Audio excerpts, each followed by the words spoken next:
বিজনীত নিষিদ্ধ গোমাংস উদ্ধাৰ এজনক আটক। আজি চিৰাঙৰ বিজনেছস্থিত হোটেল ৰায়খান ৰ'জ নামৰ হোটেলত আৰক্ষীৰ অভিযান।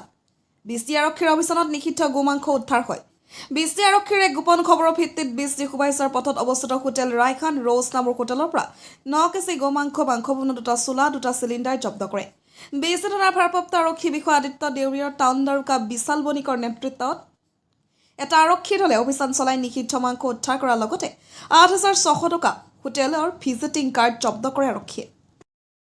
আজি বিজনীৰ মাজমজিয়াত ৰায়হান ৰ'জ বুলি এটা হোটেল, এইটো মোৰ পিছত যিটো আপোনালোকে দেখা পাইছে, তো ইয়াতে আজি গোমাংস উদ্ধাৰ হৈছে। গোমাংস ৰান্ধি থকা বা মানে পৰিবহণ কৰি থকা আজি বিজনী আৰক্ষীয়ে ৰেড কৰি উদ্ধাৰ কৰে।